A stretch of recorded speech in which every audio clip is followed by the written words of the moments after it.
السلام عليكم ورحمة الله وبركاته. ازيكم عاملين ايه؟ لو مهتم بالجديد والمفيد في عالم التطبيقات اشترك في قناتي. في قناتنا بندور كل يوم على الجديد في عالم التطبيقات واللي بيوفر وقت ومجهود عليك. مش محتاج تتعب نفسك، كفاية تشترك وتفعل الجرس عشان يوصلك شرح الأحدث التطبيقات المحلية والعالمية لتغيير استخدامك لتليفونك. تطبيق النهاردة يا جماعة اللي هنتكلم عنه هو تطبيق اسمه بودي بيست جو. التطبيق ده يا جماعة عمليات التنزيل بتاعته هي مليون عملية تنزيل، وسعة التخزين بتاعته هي 11 ميجا بايت. ده شكل التطبيق يا جماعة. التطبيق ده بيتكلم عن ايه او الفكرة بتاعته ايه؟ هو التطبيق الرسمي للمواصلات بودي باست.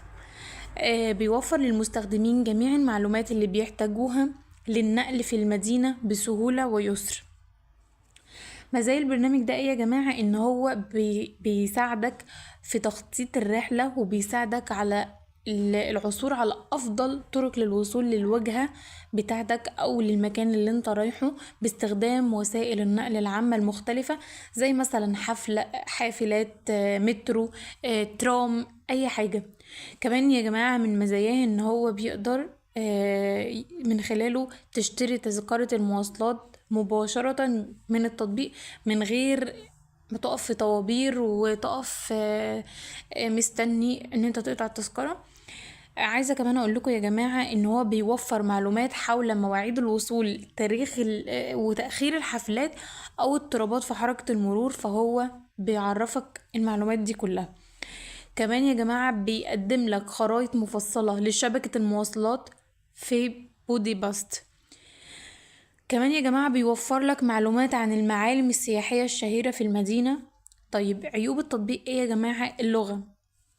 التطبيق ده بيكون محدود للمستخدمين اللي ما بيتحدثوش المجرية. كمان يا جماعة عايزة اقول لكم ان ما فيش معلومات متاحة بلغة جديدة موجودة في البرنامج ده.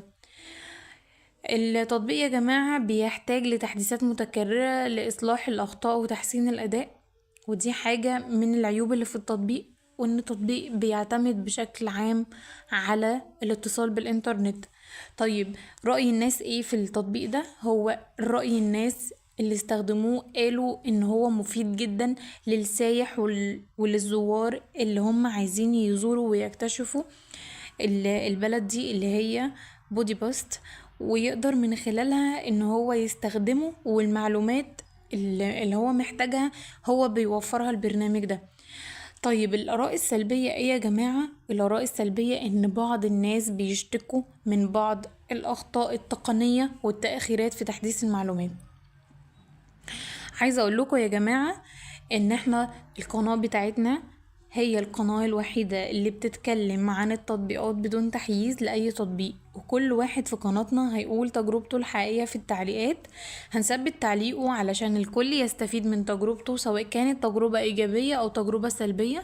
هستنى تعليقكم لأن تعليقكم هيفيد غيركم. مع السلامة.